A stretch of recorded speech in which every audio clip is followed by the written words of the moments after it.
हरिओम. भगवद्गीता बोध. योगदास श्री जय गणेश जोशी यांनी केलेले निरूपण. अध्याय 10. विभूती योग. ओम श्री परमात्मने नमः. अथ 10मोऽध्यायः. जय योगेश्वर. परम आत्म्याला नमस्कार. अध्याय 10. श्लोक क्रमांक 39. यच्चापि सर्वभूतानां बीजं तदहमर्जुन न तदस्ति विना यत्स्यान् मया भूते चराचरम्. अर्जुना, सर्व प्राणीमात्रांचे बीज मीच आहे. माझ्या अस्तित्वाशिवाय चर किंवा अचर अशी एकही गोष्ट असू शकत नाही. परमात्मा, परम आत्मतत्व ही एक चेतना आहे. या चेतनेचा विशेष म्हणजे ती स्वयंभू आहे. याचा अर्थ ती चिर, शाश्वत, अमृत, कालातीत असून तिला स्वयं, विश्वमन, विश्वमर्जी, विश्वबुद्धी, विश्वस्मृती, विश्वशक्ती, विश्वकर्तृत्व, विश्वविचार इत्यादी सर्व काही पूर्णपणे स्वतंत्र, स्वतःचे असे आहे. आपण वीज शोधून काढली आहे. आजचे आधुनिक युग या विजेवर चालले आहे. जगातून 1 तास वीज गायब झाली असा विचार केला तर जगात काय प्रकारचा हाहाकार माजेल ह्याची कल्पनाच केलेली बरी. अशी ही अत्यावश्यक असलेली वीज मानवनिर्मित आहे. मानव ती बंद करू शकतो किंवा चालू करू शकतो किंवा ती बिघडू शकते. परंतु आत्मा हा स्वयंभू आहे. हे विश्व म्हणजे आत्मतत्वाचा आविष्कार आहे. हे विश्व आत्मतत्वाच्या मर्जीने चालते. येथे कोणाच्याही हातात काहीही नाही.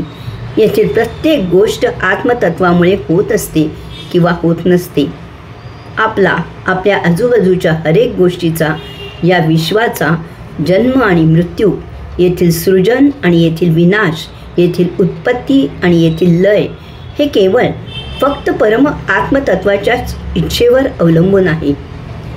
आपल्या हातात, आपल्या अधिपत्याखाली एकच गोष्ट आहे आणि ती म्हणजे ही विश्वचेतना ओळखून आपल्या जन्म आणि मृत्यू यामधील कालावधीत त्या विश्वचेतनेची आराधना करून तिने उपलब्ध करून दिलेली सृष्टीलीला स्वहिताय सर्वहिताय असा हा एकमेव भाव ठेवून प्राप्त जीवनाचा प्राप्त परिस्थितीत मुक्त आनंद उपभोगणे.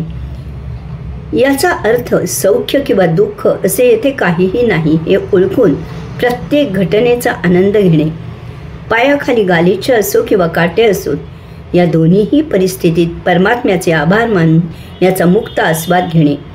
आपल्या पदरी आलेले सौख्य किंवा दुःख यात न रमता त्याचा पूर्णपणे स्वाद घेत ते उपभोगत त्याचा शिडीसारखा उपयोग करून त्या पलीकडील आनंदाप्रत जाणे. आंब्याच्या झाडापासून आंबे तयार होतात. चिक्कूपासून चिक्कू तयार होतात. चिमणीपासून चिमणी जन्म घेते. मानवापासून मानव जन्म घेतो. तसेच परमात्म्यापासून निर्माण होणाऱ्या प्रत्येक गोष्टीत, प्रत्येक वस्तूत परमात्मा असतोच असतो. हा अगदी प्राथमिक सृजन नियम आहे. ज्यापासून जे उत्पन्न होते त्यात त्या उत्पत्तीचा अंश निवास करत असतो. हे विश्व आणि येथील प्रत्येक वस्तू, प्रत्येक गोष्ट परमात्म्यापासून उत्पन्न झाली आहे. यास्तव येथील प्रत्येक वस्तूत, प्रत्येक गोष्टीत परम आत्मतत्व असतेच. भगवंत श्री येथे म्हणत आहेत की चर किंवा अचर अशा प्रत्येकात माझे अस्तित्व आहे. येथील प्रत्येक वस्तूचे बीज मीच आहे, कारण तिच्या निर्मितीचे कारण मीच आहे. ती सजीव वस्तू किंवा निर्जीव, ती वस्तू हालचाल करणारी किंवा स्थिर कशीही असो, ती माझ्या अस्तित्वाशिवाय असूच शकत नाही. याचा अर्थ प्रत्येक वस्तू, प्रत्येक गोष्ट परमात्मा आहे. आपण परमात्मा आहोत. आपल्या आजूबाजूची हरेक वस्तू, हरेक गोष्ट परमात्मा आहे. आपण परमात्म्याचा शोध घेत बाहेर हिंडत असतो, परंतु स्वतःमधील परमात्म्याची ओळख आपल्याला होत नाही. कागद अगदी डोळ्याजवळ धरला तर तो वाचता येत नाही. त्यासाठी कागद आणि डोळा यामध्ये किंचित तरी अंतर असावे लागते. दिव्याखाली अंधार असतो. अतिपरिचयात अवज्ञा होत असते. तसेच आपण आपल्याला ओळखत नाही. आपण भरपूर भटकंती करून थकतो आणि जेव्हा श्रांत होऊन पूर्णपणे स्तब्ध होतो, मौन होतो, ध्यानस्थ होतो, तेव्हा एक क्षण असा येतो की आपल्याला परमात्म्याची झलक मिळते, अनुभूती प्राप्त होते, आपल्याला त्याचा साक्षात्कार होतो.